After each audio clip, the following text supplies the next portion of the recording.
Porter's 5 forces is a model that identifies and analyzes 5 competitive forces that shape every sector and aids in determining an industry's strengths and weaknesses. 5 forces analysis is widely used to define corporate strategy by identifying an industry structure. Porter's approach can be applied to any sector of the economy to better analyze industry competitiveness and increase a company's long-term profitability. Michael Porter, a Harvard Business School professor, developed the 5 forces framework. Porter's 5 forces are competition in industry, potential of new entrants into the industry, power of suppliers, power of customers, threat of substitute products. Porter's 5 forces is a business analysis model that helps to explain why different industries can keep different level of profitability. The 5 forces model is commonly used to analyze a company industry structure as well as its corporate strategy. Porter identified 5 obvious forces that shape every market and business in the globe. The 5 forces model is commonly used to assess the intensity, attractiveness, and profitability of an industry or market. Now, let's explore each force in details. Competition in the industry. The first of the 5 forces is the quantity of rivals and their capacity to undercut a business. The higher the number of rivals company and the more similar goods and services they provide, the less influence a company has.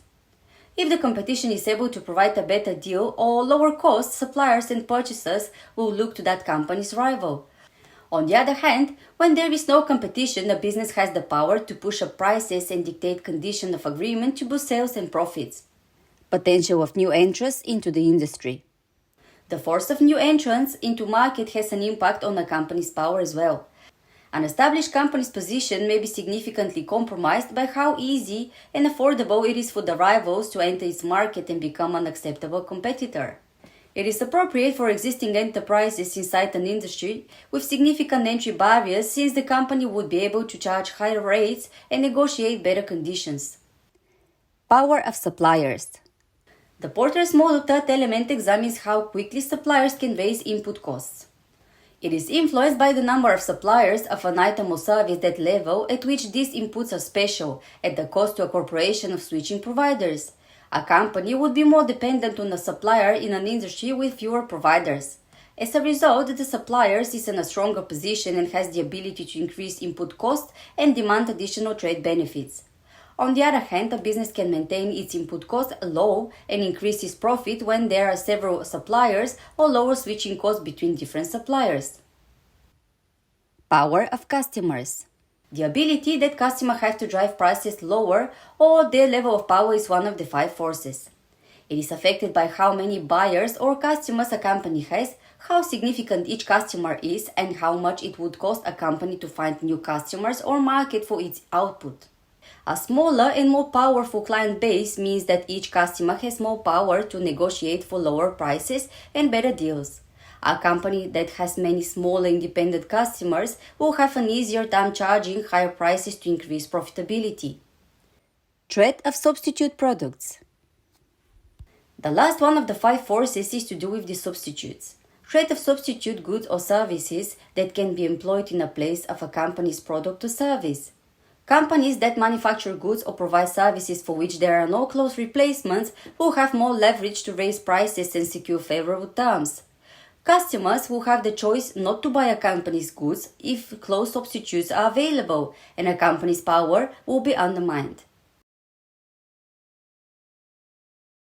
5 forces model has some limitations, including the fact that it's backward, which means that its findings are primarily applicable only in the short term. This disadvantage gets worse by the impact of globalization. Another significant disadvantage is the tendency to apply the 5 forces to an individual firm rather than on an entire industry, as the framework was designed to do. Another issue is that the framework is designed in such a way that each company is allocated to a single industrial group, although some organizations operate in more than one. Another issue is the requirement to evaluate all 5 forces equally when some industries are not as heavily influenced by all 5. Understanding Porter's 5 forces and how they apply to an industry can help a company change its business plan to make better use of its resources and generate more profits of its shareholders. Porter's 5 Forces model assists managers and analysts in understanding the competitive landscape that the firm faces and how it is positioned within it. But it must be continuously monitored for any changes in the 5 forces and adjust them accordingly to their business strategy. If you found this video useful, don't forget to subscribe to my channel to learn more about business and business management with me, Bimi.